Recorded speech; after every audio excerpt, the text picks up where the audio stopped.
Assalamualaikum warahmatullahi wabarakatuh. Kami dari kelompok 6 akan mempresentasikan mengenai analisis deret dan waktu. Kelompok kami beranggotakan yaitu Abindul Rahman Afifi, Aris Bayu Setyananda, Alvina Elisa Damayanti, Pipit Lestari, dan juga Dewi Arita Salsabila.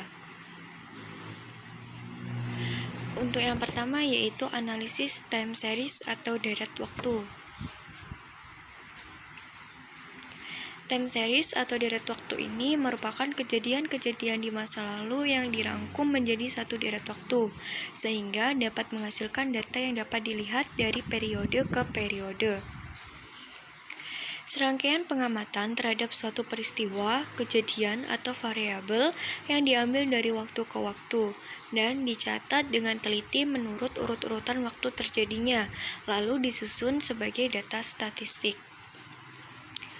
Menurut analisis deret berkala itu sendiri, menurut Thomas Herbert Wohnacott, merupakan suatu alat yang dapat digunakan untuk mengetahui kecenderungan suatu nilai dari waktu ke waktu, serta alat analisis yang dapat diterapkan guna memprediksi nilai suatu variabel pada kurun waktu tertentu. Dalam hal ini, kurun waktu yang dimaksud bisa saja berupa tahun, bulan, kuartal, minggu, catur bulan, dan lain sebagainya. Jadi, terdapat beberapa definisi mengenai time series ini, tetapi pada intinya, dalam data time series ini harus ada unsur waktu, adanya suatu kejadian atau event, kemudian dari kejadian-kejadian tersebut akan dikumpulkan datanya dan selanjutnya akan dianalisis dari waktu ke waktu. Jika nilai variabel atau besarnya gejala dari suatu peristiwa dalam rutut waktu atau dalam serangkaian waktu, maka diberi simbol Y1, Y2, Y3 sampai dengan Yn. Dan dari waktu ke waktu pencatatan nilai variabel ini atau peristiwa diberi simbol dengan X1, X2, X3 sampai dengan Xn. Maka, runtut waktu dari nilai variabel Y dapat ditunjukkan oleh persamaan Y sama dengan Fx, yang artinya besarnya nilai variabel Y tergantung pada waktu terjadinya peristiwa tersebut. Jadi, simbol Y itu melambangkan variabel atau peristiwa atau gejala yang terjadi, sedangkan simbol X itu melambangkan waktu terjadinya. Kegunaan time series atau deret waktu. Dengan menggunakan data time series, dapat diketahui pola dari perkembangan suatu peristiwa, kejadian, atau variabel tertentu. Misalnya seperti jumlah peserta KB, jumlah penduduk, jumlah penderita suatu penyakit, dan juga sebagainya. Dengan menggunakan data time series ini, kita dapat meramalkan atau memprediksi suatu peristiwa yang akan terjadi di masa datang atau disebut juga dengan forecasting. Dan untuk melakukan forecasting ini bisa menggunakan data trend. Forecasting ini biasanya digunakan oleh suatu instansi atau suatu perusahaan untuk menyusun suatu rencana kerja untuk beberapa tahun mendatang. Pembagian pola data. Pola data horizontal. Pola data horizontal terjadi saat data observasi berfluktuasi di sekitaran suatu nilai konstan atau yang membentuk garis horizontal. Dicontohkan data horizontal yang berupa plot data penjualan. Jumlah penjualan selalu meningkat atau menurun pada suatu nilai konstan secara konsisten dari waktu ke waktu.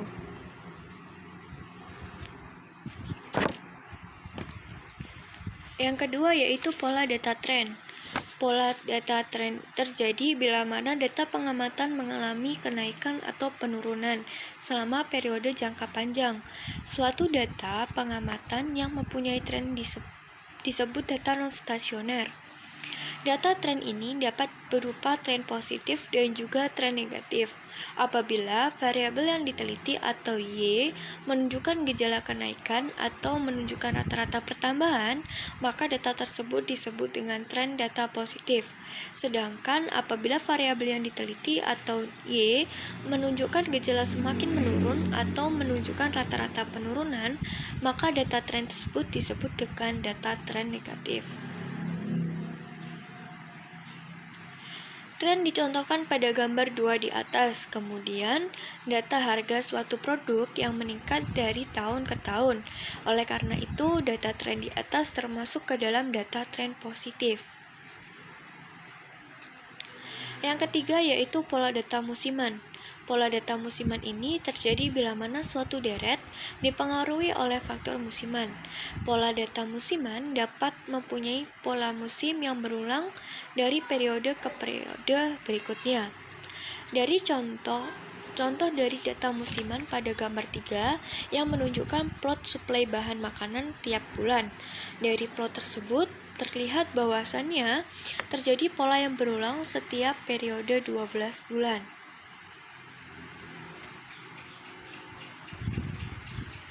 Selanjutnya yaitu pola data siklis. Pola data siklis terjadi bila mana deret data dipengaruhi oleh fluktuasi ekonomi jangka panjang seperti yang berhubungan dengan siklus bisnis. Dicontohkan seperti pola data penjualan pada gambar 4 di samping. Selanjutnya yaitu metode analisis deret waktu. Terdapat 4 metode pengelolaan data di dalam analisis deret waktu, yaitu freehand method, semi-average method, least square method, dan juga moving average method.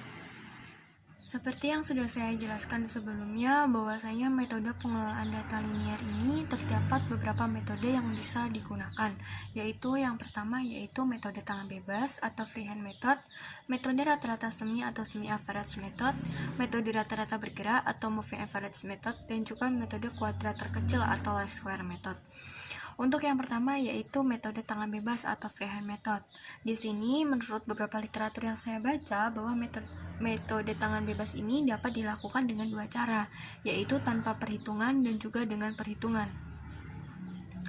Di sini yang pertama saya akan menjelaskan mengenai metode tangan bebas tanpa perhitungan. Di sini penentuan linear secara bebas dapat dilakukan tanpa menggunakan rumus matematis, dan garis tren yang dibuat secara bebas ini sangat subjektif. Maksudnya, kalau ada lebih dari satu orang yang melakukan metode ini, maka akan menghasilkan garis tren yang berbeda juga. Dari data hasil pengamatan ini kita gambarkan dalam suatu diagram pencar. Kemudian kita tarik garis lurus secara bebas melalui diagram pencar tersebut. Arah garis tersebut sesuai dengan letak titik-titiknya. Pedomannya adalah kurang lebih 50% titik berada di atas dan kurang lebih 50% titik berada di bawah garis tren. Berikutnya di sini saya ada contoh hasil penjualan sebuah perusahaan X selama periode 10 tahun, yaitu pada tahun 1996 sampai tahun 2005. Dari tabel di atas terdapat soal tentukan garis tren untuk data di atas menggunakan metode tangan bebas atau freehand method. Di sini kita membuat diagram pencar seperti ini, di mana sumbu X menyatakan tahun dan sumbu Y adalah menyatakan hasil penjualan. Lalu kita buat titik-titik sesuai dengan hasil penjualan di dalam tabel.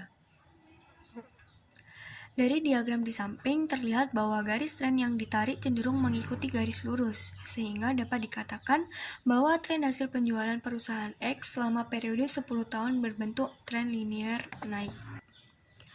Dengan menggunakan metode tangan bebas tanpa perhitungan ini memiliki kelemahan dan juga kelebihan. Untuk kelemahannya antara lain adalah yang pertama, gambarnya kurang akurat. Kemiringan garis trennya adalah tergantung pada orang yang menggambarnya. Yang kedua yaitu nilai-nilai trennya juga kurang akurat. Kelebihannya antara lain tidak memerlukan perhitungan, dan yang kedua, jika garis trennya digambarkan secara hati-hati, maka hasilnya dapat mendekati gambar yang dihitung secara matematis. Untuk yang metode yang kedua yaitu metode tangan bebas dengan perhitungan. Metode ini menggunakan dua titik koordinat yaitu titik X dan juga Y. Dengan persamaan tren yang terjadi adalah Y sama dengan A plus BX, di mana variabel Y merupakan variabel yang diamati. Variabel A merupakan nilai Y pada tahun dasar. Variabel B menunjukkan perubahan Y dari periode ke periode. Dan juga variabel X yang merupakan waktu. Contoh cara perhitungan menggunakan metode freehand adalah sebagai berikut. Di sini ada tabel industri kerajinan rotan yang diperoleh data produksi dan penjualan adalah sebagai berikut. Lalu dari data di atas terdapat pertanyaan, buatlah tren produksi menggunakan metode freehand dan juga tentukan estimasi produksi pada tahun 2004. Selanjutnya, langkah-langkah penyelesaian soal di atas adalah sebagai berikut. Yang pertama yaitu menentukan tahun dasar yang akan dipakai untuk analisis. Misalnya di sini saya menggunakan tahun dasar pada tahun 1999. Yang kedua yaitu membuat variabel X yang berisi nilai-nilai pada setiap tahunnya. Selanjutnya, dari data di atas dapat dilihat pada nilai X pada tahun dasar adalah 0 dan tahun yang lain menunjukkan nilai yang naik atau turun. Di sini saya sudah menentukan bahwasanya pada tahun 1999 adalah tahun dasar. Oleh karenanya nilai X pada tahun dasar adalah 0. Untuk nilai di atas 0 adalah negatif dan untuk nilai di bawah 0 adalah positif. Jadi semakin naik tahun maka nilai X-nya juga semakin banyak. Selanjutnya yaitu mengambil dua koordinat untuk nilai X dan juga Y. Misalnya untuk mewakili di sini kita ambil contoh pada tahun 1998 dan tahun 2001. Maka koordinatnya adalah 1,320 dan juga 2,40. Selanjutnya yaitu menentukan persamaannya, antara lain adalah sebagai berikut. Y sama dengan A plus BX. Jadi kita di sini ada tahun 1998 dengan nilai titik koordinat X, Y adalah min 1,320. Pada tahun 2001 X, Y adalah 2,410. Di sini pada tahun 1998 Y sama dengan A plus BX. Nilainya dimasukkan, Y sama dengan 320, A-nya belum diketahui, B-nya belum diketahui, X-nya adalah min 1 dimasukkan. 320 sama dengan A min B, karena B dikali min 1 adalah min B. Jadinya A sama dengan 320 plus B. Di sini kita mendapat persamaan pertama, yaitu A sama dengan 320 plus B. Untuk tahun 2001, Y sama dengan A plus BX, maka 410 sama dengan A plus B kali 2, maka 420 sama dengan A plus 2B. Di sini adalah persamaan kedua. Selanjutnya kita substitusikan, 410 sama dengan A plus 2B, 410 sama dengan A-nya dimasukkan, persamaannya 320 plus B plus 2B, 2B-nya turun. 410 sama dengan 320 plus 3B, 3B dari mana? B ditambah 2B sama dengan 3B. Nah, 3B ini pindah ruas ke kiri, jadi 410 min 320, 3B sama dengan 90, B sama dengan 90 per 3, B sama dengan 30. Lalu kita masukkan ke persamaan yang pertama, yaitu 320 plus B. 320 plus B-nya dimasukkan, 30 sama dengan 350. Jadi persamaan tren produksi rotan adalah dimasukkan ke persamaannya, yaitu Y sama dengan A plus BX. Jadinya Y sama dengan nilai X adalah 300, nilai A adalah 350 ditambah nilai B adalah 30 dikali X. X-nya ini merupakan estimasi waktu yang akan dicari pada penjelasan berikutnya. Selanjutnya untuk pertanyaan yang B tadi adalah estimasi produksi pada tahun 2004. Nah, di sini cara penyelesaiannya adalah sebagai berikut. Pada tahun 2004 di mana X sama dengan 5. Di sini kan Pada tahun 2001 kita menemukan X sama dengan 2. Pada tahun 2002 kita menemukan X sama dengan 3. Pada tahun 2003 kita menemukan X sama dengan 4.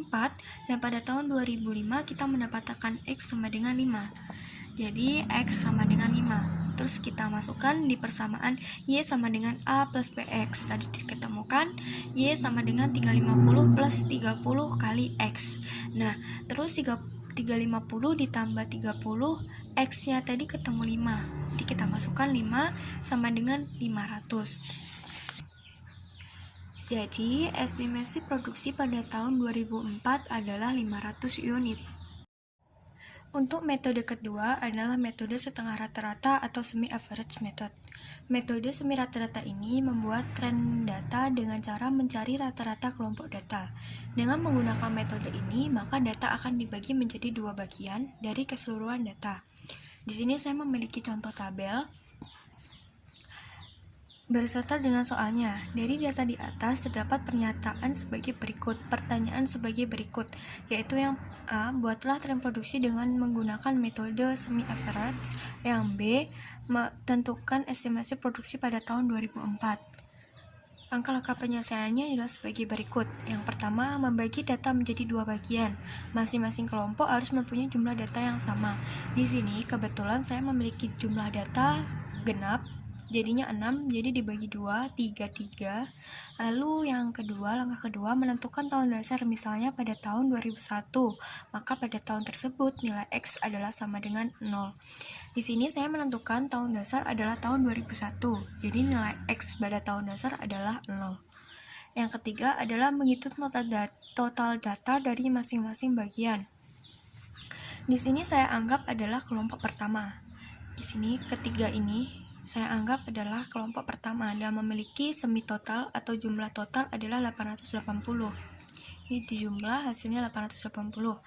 Lalu untuk semi average-nya adalah 880 dibagi 3. Karena setiap kelompok ini memiliki 3 data, jadi dibagi 3 hasilnya adalah 293,333.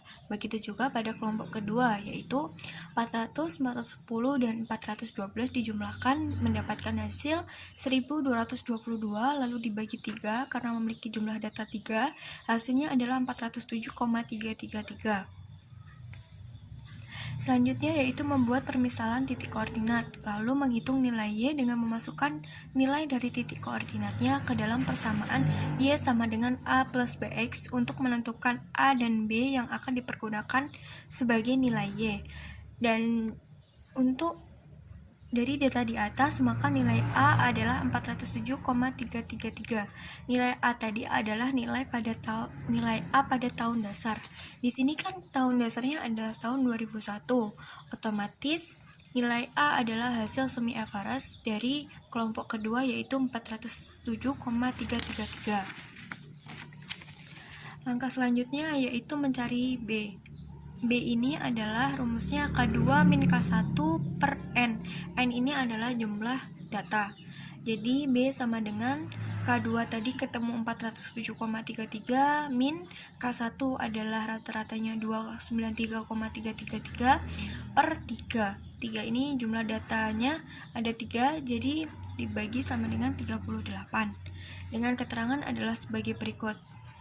Maka persamaan tren produksi dengan metode semi average adalah Y sama dengan 407,333 ditambah 38X. Jadi sama saja persamaannya Y sama dengan A plus BX, tinggal dimasukkan saja. Untuk yang B yaitu menentukan estimasi produksi pada tahun 2004, yaitu X sama dengan 3. Seperti cara sebelumnya bahwasanya X ini di sini kita pada tahun 2002 mendapatkan X1, jadi tahun 2003 kita menemukan X2, tahun 2004 kita menemukan X3. Jadi di sini X sama dengan 3, Y kita masukkan 407,333 ditambah 38X, X-nya dimasukkan 3, berarti 38 kali 3 hasilnya adalah 521,333 unit. Untuk metode selanjutnya yaitu metode kuadrat terkecil atau disebut juga dengan least square method. Metode ini dimaksudkan agar jumlah kuadrat dari semua deviasi antara variabel x dan y yang masing-masing mempunyai koordinat sendiri dan akan berjumlah seminimal mungkin. Nah, persamaannya tetap sama yaitu y sama dengan a plus bx. Namun, untuk data yang sudah ditentukan tahun dasarnya, misalnya di soal sudah ada ditentukan tahun dasarnya, maka kita mencari nilai A dan nilai B-nya menggunakan ini. Sigma Y sama dengan N kali A plus B sigma X. Dan nilai sigma X kali Y sama dengan A sigma X plus B sigma X kuadrat. Namun, untuk data yang belum ditentukan tahun dasarnya, misalnya kita mencari datanya nilai tahun dasarnya sendiri, lebih mudah kita mencari nilai A dan nilai B-nya seperti ini. Jadi sigma Y per N, sigma X kali Y per sigma X kuadrat. Nah, di sini nilai N adalah jumlah data.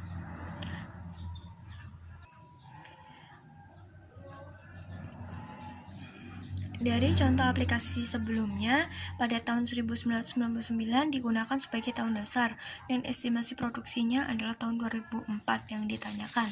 Maka di sini kita mempunyai tabel tahun produksi Y, X kali Y dan juga X kuadrat. Pada tahun 1999, nilai X adalah sama dengan 0. Jadi X kali Y sama dengan 0, X kuadrat juga 0. Di sini karena tahun dasar sudah ditentukan, yaitu pada tahun 1999, kita menggunakan rumus yang pertama, yaitu sigma Y sama dengan N kali A plus B sigma X. Nah, sigma Y kita cari kan sudah ketemu, yaitu 2102. Kita masukkan N kali A. N-nya ini tadi adalah jumlah data. Kita mempunyai 6 data, 1, 2, 3, 4, 5, 6. Jadi 6 data dikali A-nya. A-nya ini belum diketahui, ditambah 3B. Di sini untuk sigma Y sama dengan N kali A plus B sigma X. Ini sigma Y-nya sudah diketahui, yaitu 2102. Kita masukkan. Untuk N kita memiliki jumlah data 6, 1, 2, 3, 4, 5, 6. Kita masukkan. A-nya masih dicari, B-nya juga masih dicari. Sigma X ini adalah 3. Jadi kita masukkan B kali sigma X, berarti 3B. Ini adalah persamaan pertama. Selanjutnya adalah sigma X kali Y. Di sini diketahui 1536, dimasukkan. A-nya masih diketahui, sigma X-nya 3, ditambah nilai B dicari. Terus X kuadratnya, sigmanya adalah 19, kita masukkan, berarti 19B. Ini merupakan persamaan kedua. Terus kita substitusikan biar bisa dikurangi, jadi 6A 6A, ini dikali 1, ini dikali 2. Hasilnya berarti ini di min, hasilnya 907, sama dengan 35B. Hasilnya berarti B 970 dibagi 35, hasilnya 27,714. Nah, selanjutnya B ini kita substitusikan ke persamaan yang pertama, yaitu 2102 sama dengan 6A plus 3B. Kita masukkan. 3B-nya tadi diketahui 27,714, dimasukkan, dikali 6A sama dengan 2102 min 83142, A sama dengan 2108,858 dibagi 6, hasilnya adalah 336,476. Jadi, persamaan tren produksi dengan metode least square adalah Y sama dengan 336,476 ditambah 47,414 kali X. Nah, X-nya ini adalah estimasi produksi yang akan kita cari selanjutnya.